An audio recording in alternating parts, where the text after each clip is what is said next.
میں سب سے مجبور آدمی وہ ہے جو اپنی خواہش کا غلام ہے، جو اپنے نفس کا مرید ہے۔ نہ خواہشیں بڑھانا، مطلب گھر میں صبح کا ناشتہ کرتے وقت یہ پلان کرنا کہ آج شام میں نے برگر کھانا ہے، یہ درست نہیں ہے۔ دوپہر کی روٹی گھر میں اچھی پکی ہوئی ہے، اماں نے پسینہ اٹھا کے پکائی ہے، پر صاحب کہہ رہے ہیں نہیں، میرا نفس کہتا ہے کہ آج میں نے پیزا ہی کھانا ہے۔ نفس کی خواہشات کو نہ بڑھانا، یہ بندے کو غلام بنا لیتی۔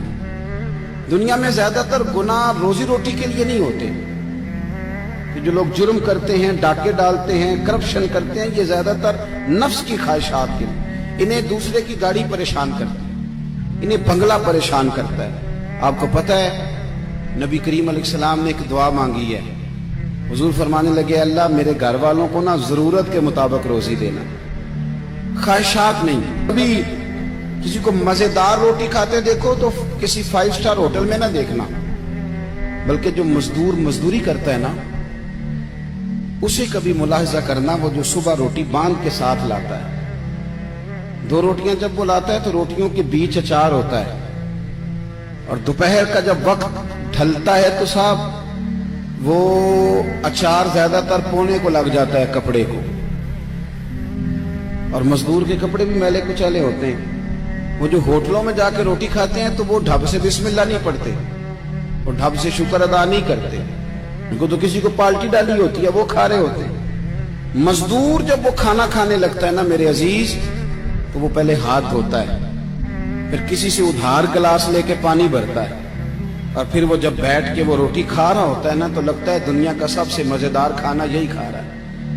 اور پھر جب اس کو لفظ بھی صحیح نہیں آتے کہ شکریہ کیسے ادا کرنا ہے، کھانے کے بعد کی دعا بھی پوری نہیں آتی، پر جب وہ 2 روٹیاں کھا کے آسمان کی طرف دیکھتا ہے تو اس کی آنکھوں کی روشنی بتاتی ہے کہ اس نے رزق حلال کھایا ہے، اور جو کھایا ہے اس پر اپنے رب کا شکر بھی ادا کیا ہے۔ خواہشات کو وسیع نہ کرو، وسیع نہ کرو خواہشات کو کبھی بھی زندگی میں۔ ڈاکٹر اقبال کے بیٹے نے خط لکھا تھا اقبال کو کہ ابا جی آپ تو لندن میں ہیں، تو مجھے کچھ فیس دینی ہے، تو اگر اجازت دیں تو میں کسی سے ادھار لے لوں۔ آپ نا ماں اور باپ کو کبھی کبھی کٹہرے میں کھڑا کر دیتے ہو جب کہتے ہو کہ پکنک جا رہی ہے مری، جہاں سے مرضی ادھار لے کے دو۔ آپ کو پتہ ہے پھر آپ کا باپ بیچارہ کیا کرتا ہے؟ کسی کے سامنے ہاتھ پھیلانا پڑتا ہے تو بڑی کمزوری ہوتی ہے۔ وہ جب ایڈوانس مانگتا ہے نا جا کے فیکٹری کے مالک سے کہ میرے بیٹے کو سیر کو جانا ہے، یعنی تیرے نفس کی خواہش ہے، اور والد کی گردن جھک گئی، یہ کتنی تکلیف کی بات۔ کوئی ایسی خواہش زندگی میں پیدا نہ کرو جو ماں باپ کو، اساتذہ کو اور دیگر کو تکلیف میں مبتلا کرے کبھی بھی۔ اقبال کے بیٹے نے کہا ابا کچھ ادھار لے لوں، میری ضرورت ہے۔ تو علامہ اقبال نے جاوید کے نام پوری نظم لکھ بھیجی، دیار عشق میں اپنا مقام پیدا کر، نیا زمانہ نئے صبح و شام پیدا کر، خدا اگر دل فطرت شناس کرے عطا تجھ کو، سکوت لالا و گل سے کلام پیدا کر۔